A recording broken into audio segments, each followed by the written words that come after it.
Ya está comenzando Diálogos Feministas. ¿Por qué no nos acompañas y escuchamos la vida y obra de Antonieta Rivas Mercado? No te vayas, ya estamos por comenzar.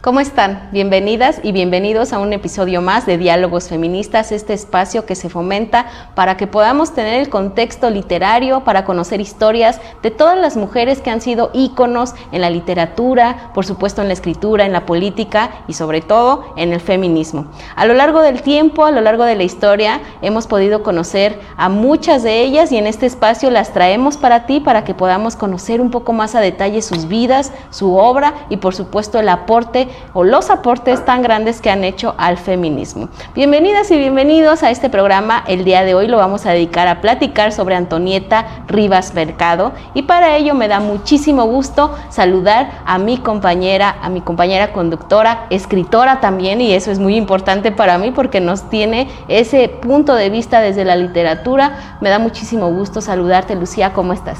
Muy bien, Gaby, muchísimas gracias. Hola a todos y a todas. Vamos a hablar de Antonieta Valeria Rivas Mercado. Ándale, Valeria, tu tocaya. Sí, escritora prolífica, una promotora cultural y una mecenas. ¿Cómo es? También fue actriz.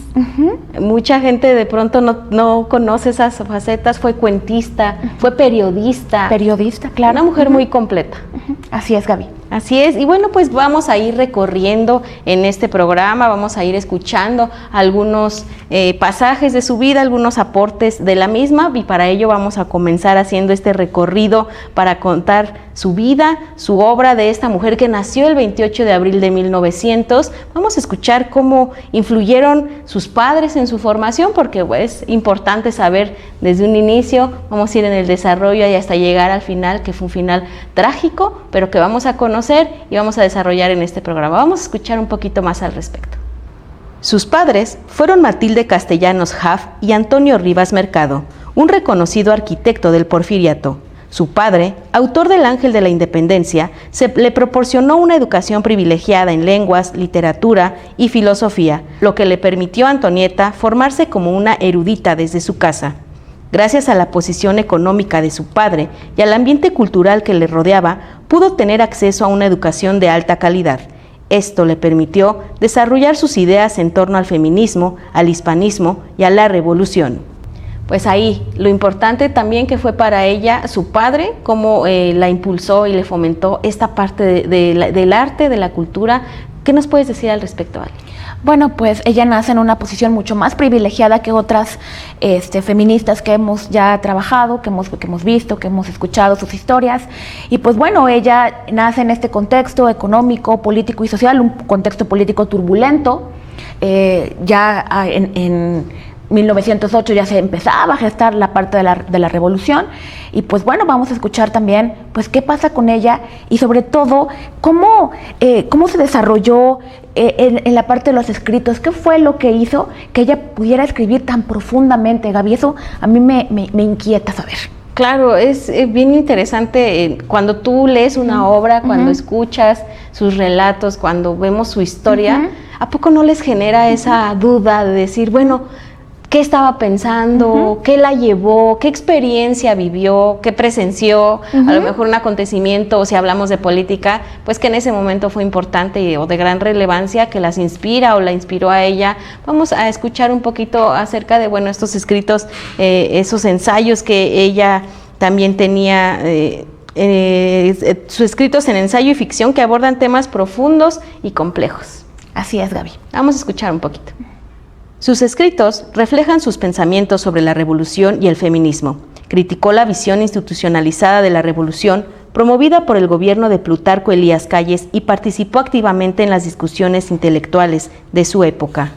Le tocó esta etapa, ¿vale? Porque además hay que decirlo, además de haber sido periodista, escritora, también participó en campañas políticas como la de José Vasconcelos, quien por supuesto, pues en este transcurso, en este trayecto de su campaña, prometía impulsar de manera así comprometida el voto de la mujer, ¿no? Entonces ella, pues en ese lema decidió participar y desde ese punto político, de esa apertura que tuvo, poder impulsar la emancipación de la mujer, el voto de la misma. Entonces participó muy activamente en esta campaña, donde por supuesto, raro, ¿verdad?, terminó en un fraude ahí. Entonces creo que esta parte, este pasaje de su vida, haber participado muy cercanamente para poder tener esta oportunidad de impulsar, también le generó muchas vivencias que la llevó a narrarnos y a escribir o a promover también desde ahí el arte.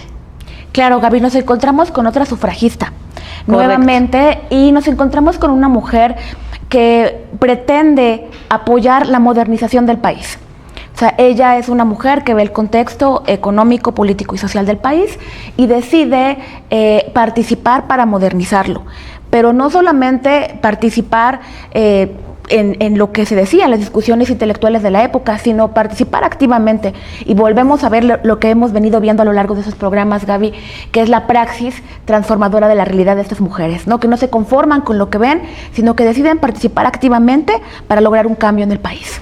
Pero que además hemos podido observar cómo sí influye mucho el lugar o el privilegio desde el que lo hacen, ¿no? Claro. O sea, si estamos hablando ahora de una mujer que, a diferencia, por ejemplo, de Sor Juana, que platicábamos en un episodio anterior, pues no tuvo la misma facilidad desde que nació, ni la misma apertura. Aquí, por ejemplo, Antonieta tuvo el apoyo de su padre, que además pues era un arquitecto reconocido, que la jaló a esa parte también del arte, ¿no? Le permitió, o sea, desde un privilegio muy diferente a muchas otras. Claro.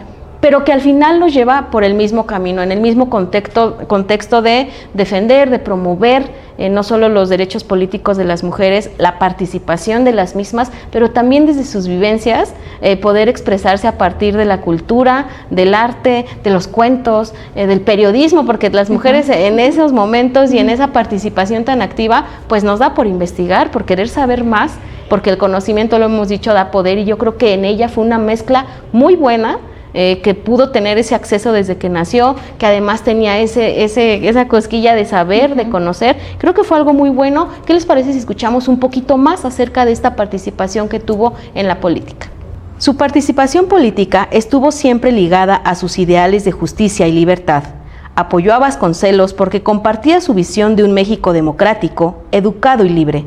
Además, ofreció conceder el voto a la mujer. Así que promovió la participación política de la mujer con toda su energía. Durante la campaña, promovió el voto femenino y el derecho de las mujeres a estudiar y a trabajar. Pues nuevamente vemos este tipo de necesidades, ¿no? Yo creo que algo que podemos encontrar como un punto de intersección en las historias que hemos escuchado es justo que se basan en necesidades esenciales, ¿vale? Como estudiar, trabajar. O sea, no vamos a ir más allá de un derecho que rayara en un capricho, ¿no? Simplemente son este punto de intersección de Sor Juana, de mujeres que hemos escuchado, Emma Goldman, cuando vimos en la temporada anterior, este punto tan básico: estudiar, trabajar y poder emitir nuestro sufragio, poder participar en la política. Creo que en la época en la que ella lo hizo, había un poquito puedo decir, de avance, que había un poco más de apertura. Sin embargo, seguíamos enfrentándonos a esta parte, a estos frenos y estos obstáculos a la hora de querer estudiar o trabajar, ¿no? O sea, decir, bueno, ya podíamos estudiar, ya podemos trabajar, pero no cualquier cosa, y no podíamos trabajar en cualquier cosa, o de plano no se podía trabajar por una cuestión ideológica, porque también hay que decirlo, no solo se luchaba por conseguir estos derechos de manera constitucional y de manera legal, sino también de manera moral y de manera ideológica, porque era pues luchar contra el Estado a la hora de exigir nuestro derecho, pero también en contra de una sociedad en la que siempre ha permeado el machismo y que la misoginia siempre ha estado casi que como un quiste que no se ha podido quitar. Sí, así es, Gaby. Estamos hablando de un México donde no había miles y miles de mexicanos y mexicanas no sabían leer ni escribir. Entonces, imagínate, las mujeres menos privilegiadas, entonces, pues cómo estarían en ese contexto, ¿no? Entonces, pues es muy interesante cómo es que ella, al ver todo eso, sí lucha, no solamente por el derecho al sufragio, sino también por el derecho a algo más muy simple, como tú dices, aparentemente, que es la educación de todas las mujeres. Así es, Vale.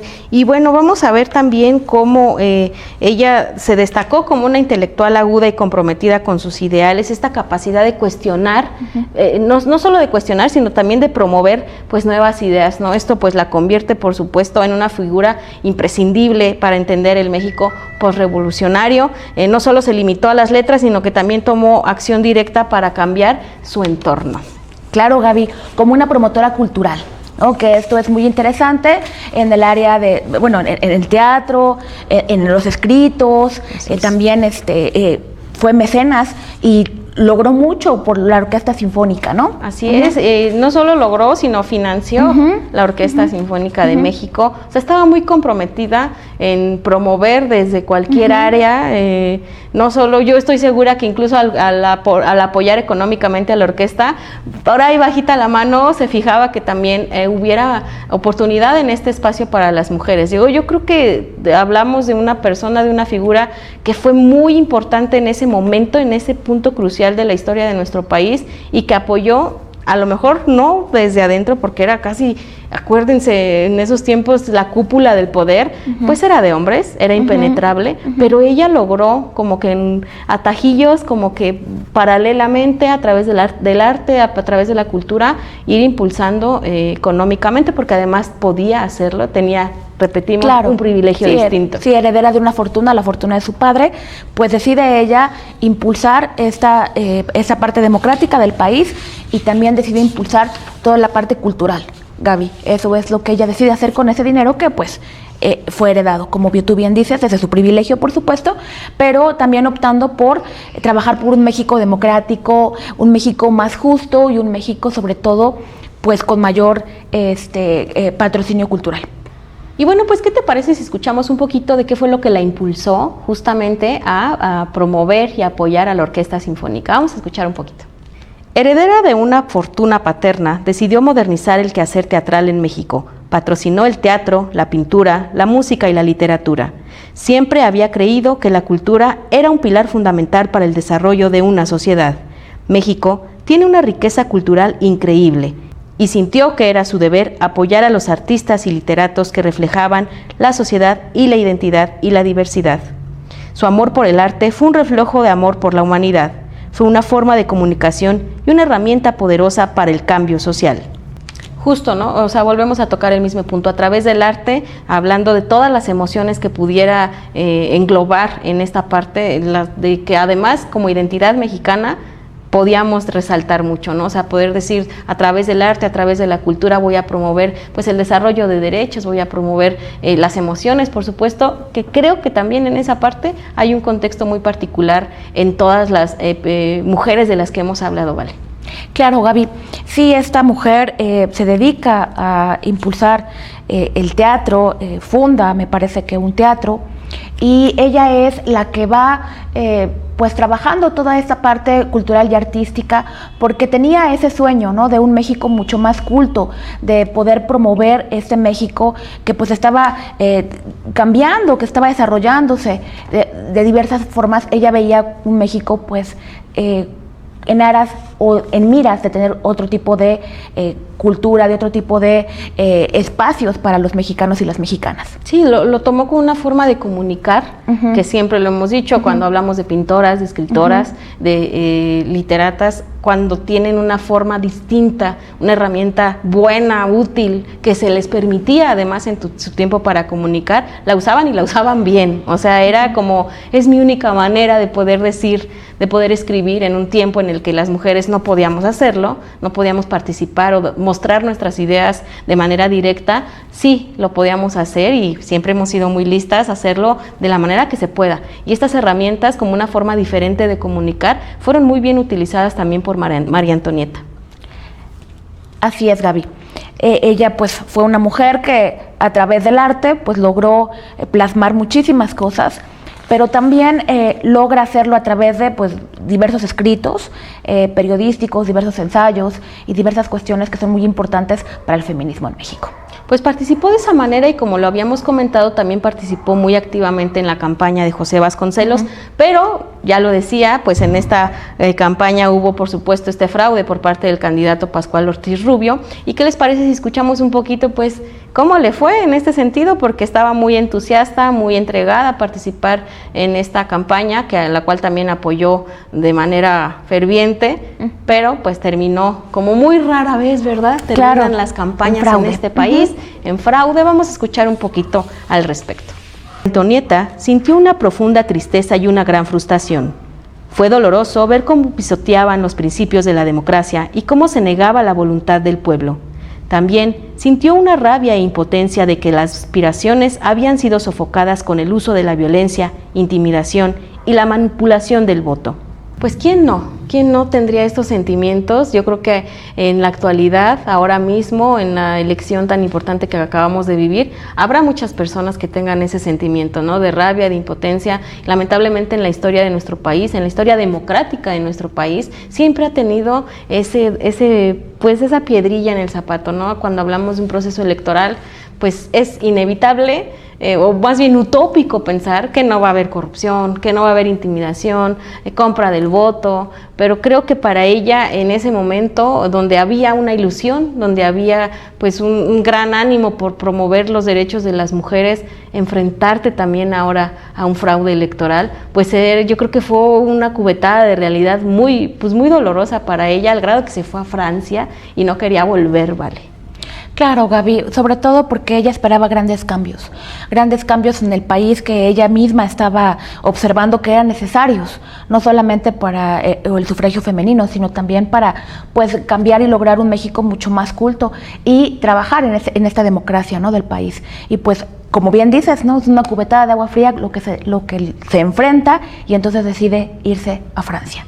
Así es. Pues, ¿qué te parece, Vale, si hacemos una pausa aquí en este momento para que quien nos ve y quien nos escucha pueda pues promover también este programa, compartirlo, escribirnos sus comentarios y si ustedes conocen algún dato también de Antonieta, que nos lo puedan compartir.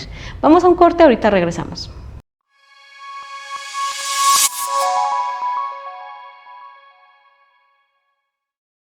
Ya estamos de vuelta con ustedes aquí en Diálogos Feministas. En el programa del día de hoy estamos platicando sobre Antonieta Rivas Mercado y es momento de que hablemos un poquito más a profundidad de su faceta como feminista. Lucía, creo que ahí también tenemos mucha área de oportunidad porque escritos, también pensamientos, creo que aportó un sinnúmero en cuestión también hasta de arte al feminismo.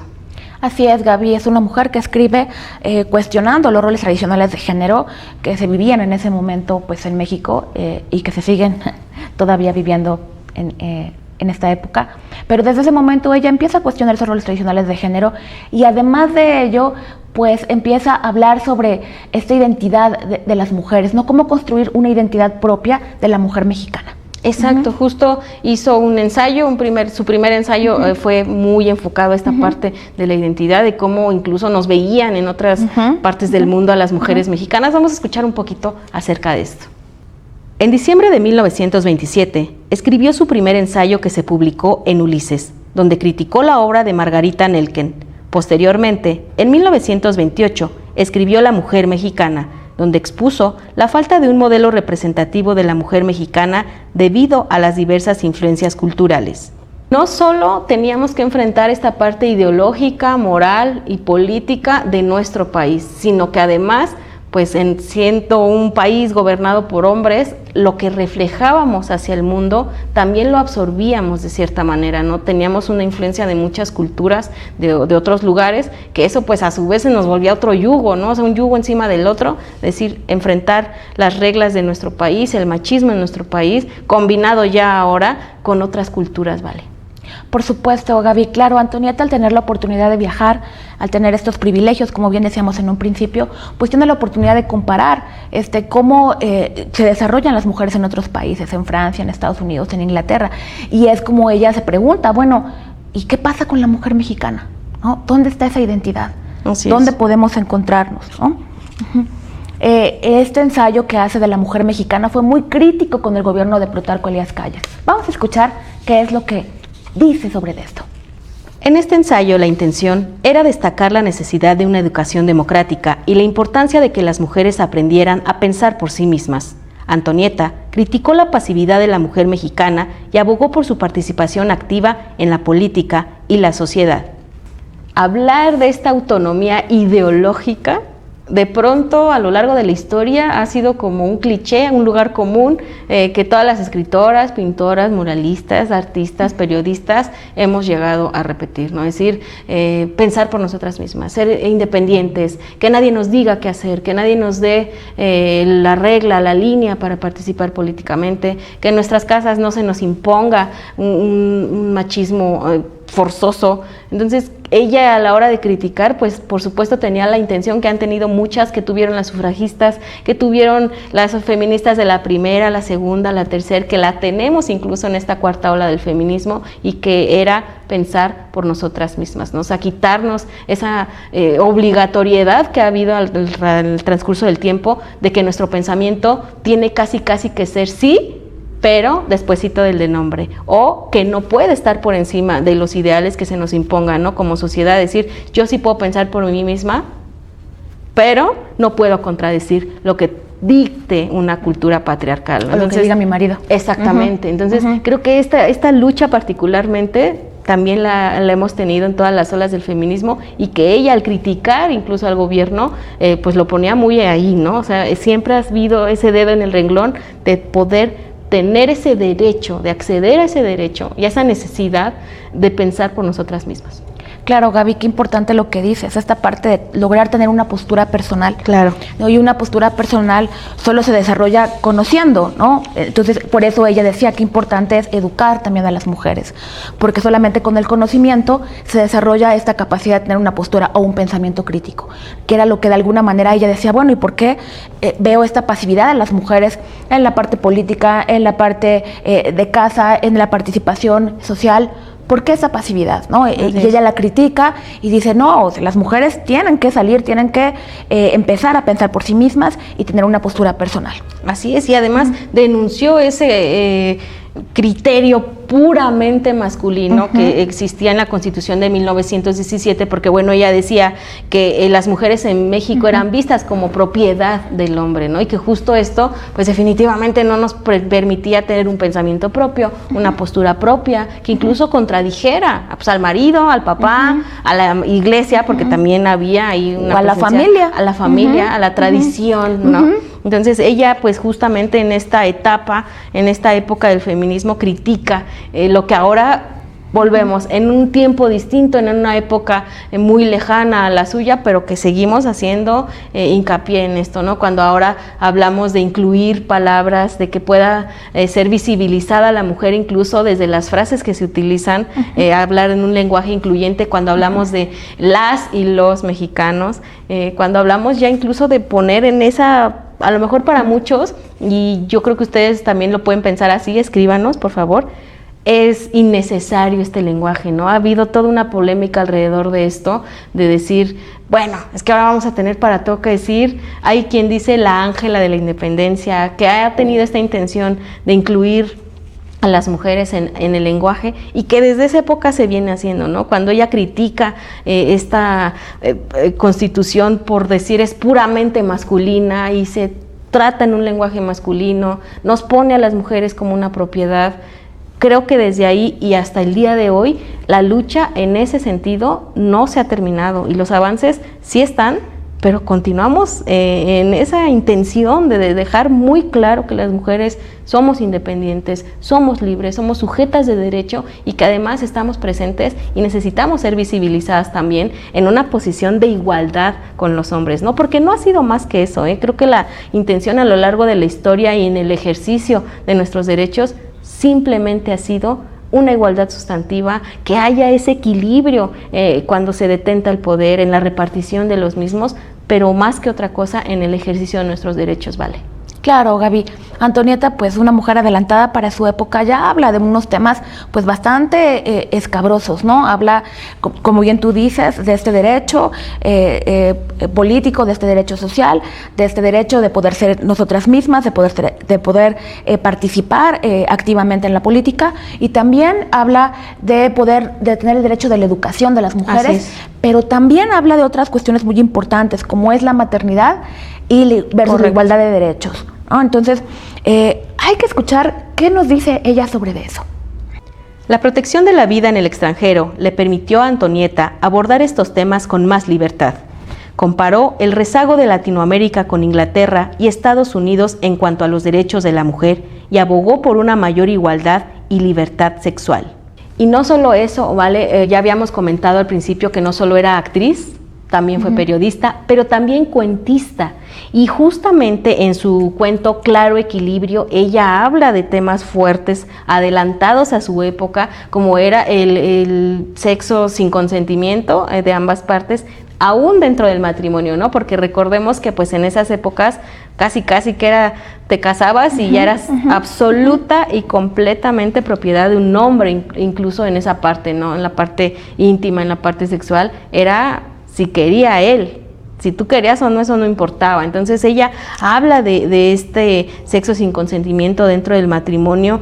También habla de estereotipos, de esos estereotipos tradicionales y cómo desafiaban al género, ¿no? A la igualdad. Creo que en los cuentos, lo decíamos, no solo en los cuentos, su papá fue arquitecto, la incluyó, la metió en ese camino de la cultura, desde ahí, desde el periodismo, desde la actuación, desde el teatro, pero también desde los cuentos a la hora de escribir. Todo lo usaba como una herramienta de comunicación, todo. Entonces a la hora de hablar y de leer un cuento, leer estos temas para su época era algo fuerte. Si aún lo sigue siendo, Gaby, imagínate para esa época cómo era de escandaloso, ¿no?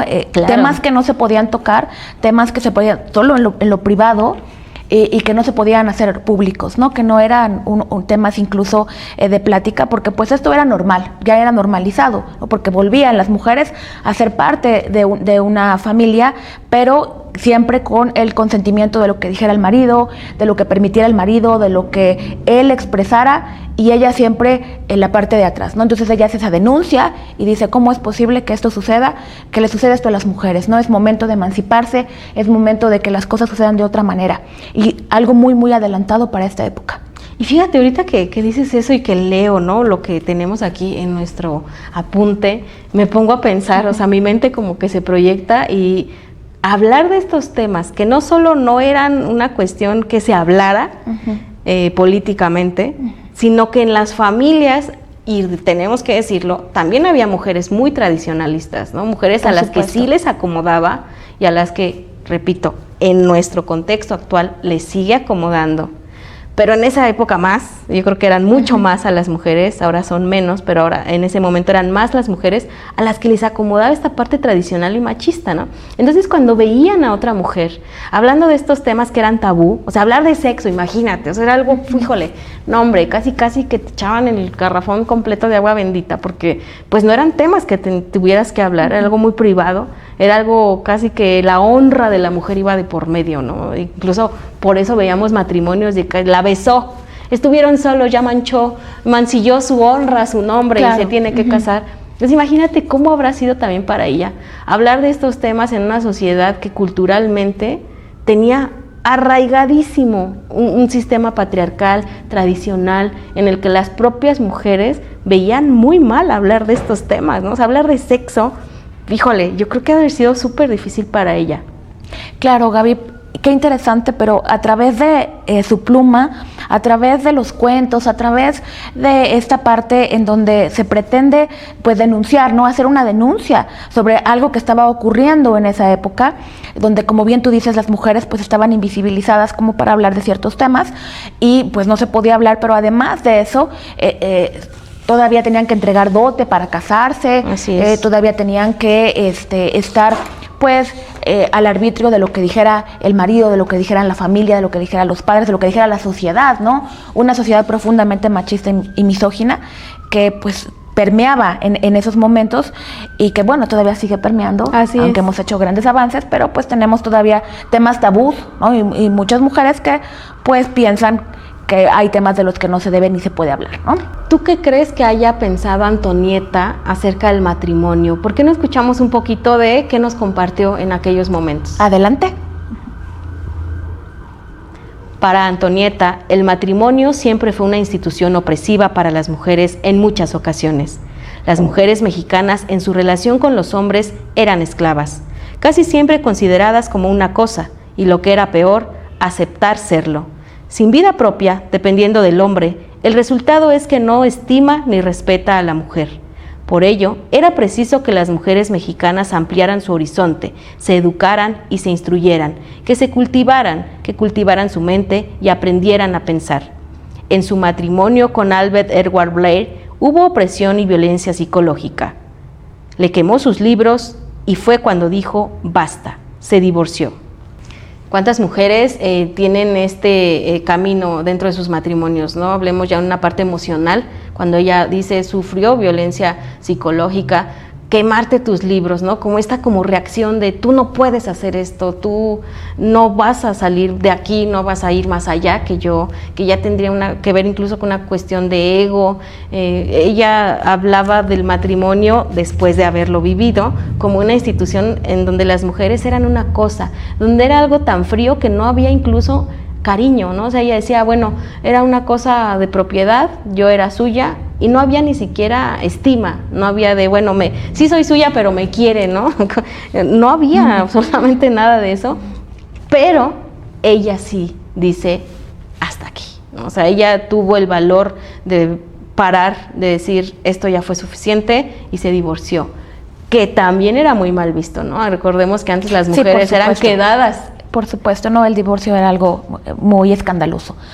Pero fíjate que ella habla del matrimonio como una institución opresiva, desde esta institución patriarcal, ¿no? O sea, el matrimonio Así visto es. desde esa perspectiva patriarcal, en donde te vuelves propiedad del marido, ¿no? O sea, viene la casa, bien los terrenos y también la esposa. Es parte de lo que es mío y lo que puedo controlar, dominar, y lo que puedo decir hasta dónde, ¿no? Entonces imagínate ella en ese contexto pretender escribir, pretender denunciar, pretender que las mujeres participen, pues ya era todo un escándalo, ¿no? Así es. Y bueno, pues el tiempo se nos está terminando, ¿vale? Yo quiero que nos compartas qué podemos resumir, qué podemos concluir de una mujer tan importante, un ícono, por supuesto, dentro del feminismo. La historia del feminismo no se puede contar sin la historia de muchas mujeres, sin la vida, las vivencias y las experiencias, la aportación cultural, política que han tenido muchas de ellas, pero Antonieta en particular, ¿qué podríamos resumir? ¿Cuál fue el aporte que nos permitió tener, por supuesto, el día de hoy esta plática? Claro, Gaby, Antonieta, una mujer, una sufragista, una periodista, una mujer que a través de las letras visibiliza que tiene que ser importante la igualdad, visibiliza y denuncia todas estas situaciones de opresión que viven y vivían y siguen viviendo las mujeres actualmente. Una mujer adelantada para su época, que participa activamente, que se hace cargo no solamente de tener un pensamiento propio, que ese es como un aporte muy particular que creo yo que quizá compartes conmigo, esta capacidad de tener un pensamiento propio y de luchar por lo que pensaba, ¿no? Así es. Y eso creo que lo quiere transmitir a las siguientes generaciones, ¿no? Siempre tener una postura, tener una educación, educarte, y a través de esa educación poder tener un pensamiento crítico y a través de eso mirar el mundo, ¿no? Así no como es. te dicen que lo tienes que mirar, ¿no? Sino con tus propios ojos y tu propia perspectiva. Fíjate, algo que a mí se me hace muy importante también resaltar es que el feminismo, muchas personas a lo largo de la historia lo han encasillado a decir que ha sido una lucha únicamente de cierto sector social, que se ha dado solamente, por ejemplo, cuando las trabajadoras, cuando las obreras, pero que no iba incluso, por ejemplo, Emma Goldman y también feministas como ellas decían que sí había diferentes feminismos derivados de las clases sociales, ¿no? Claro. Pero sí creo y vale la pena destacar que, por ejemplo, Antonieta, desde su lugar de privilegio, desde las herramientas con las que ella afortunadamente contaba, su oportunidad de viajar, de conocer otras culturas, de conocer otras mujeres, aún así también tiene este impulso, abrazó el feminismo, luchó por derechos de las mujeres, porque las mujeres pudieran estudiar, pudieran trabajar, utilizó y aprovechó herramientas en su privilegio, como poder aportar al arte, a la orquesta sinfónica. Sí lo utilizó de una manera que aportó al feminismo, ¿no? Y eso que nos quiere decir que el feminismo es muy diverso. Así es. Y eso también creo que es un aporte que el día de hoy en un contexto actual nos permite entender que no todo lo que me checa me choca, ¿no? Y hay muchas mujeres dicen, yo no soy feminista. Todas de alguna manera lo somos, porque creo que aun cuando tengamos ideologías diferentes, puntos políticos muy diferentes también, siempre vamos a aterrizar en un mismo fin y en un mismo objetivo, que es que las mujeres podamos ser libres, que no seamos violentados, que tengamos igualdad de derechos y que podamos siempre ir avanzando a la par en una sociedad que siempre se ha destacado por ser machista, ¿no? Creo que eso también nos deja algo muy importante, decir, bueno, sí, hay diferentes feminismos, sí, por supuesto que se ven de diferentes ópticas y que influye también un nivel económico que puedas tener, que desde el privilegio que cualquier mujer pueda tener, va a ver de diferente manera el feminismo, pero que al final nuestro objetivo siempre va a ser el mismo, y es que las mujeres podamos ser libres. Así es, Gaby. Pues vale, se nos ha terminado el tiempo. Te agradezco mucho el programa del día de hoy. Gracias por tu participación y por tu aporte, por supuesto, que así como el de muchas mujeres que hemos hablado a lo largo de la historia, también es muy importante el tuyo. Muchas gracias, Gaby. Gracias a ti, Vale, gracias por supuesto a ustedes que nos acompañan. El día de hoy estuvimos hablando sobre Antonieta Rivas Mercado. ¿Qué les parece si nos comparten algún dato, alguna anécdota que ustedes tengan? A lo mejor lo vieron en la escuela, lo leyeron o se acaban de enterar, acaban de conocer a esta importante mujer, ícono por supuesto del feminismo. Compártanos qué les pareció su historia, qué aprendizaje les deja a ustedes o qué opinión les merece. Yo soy Gabriela Juárez, como siempre un placer estar con ustedes. Nos vemos en el próximo programa.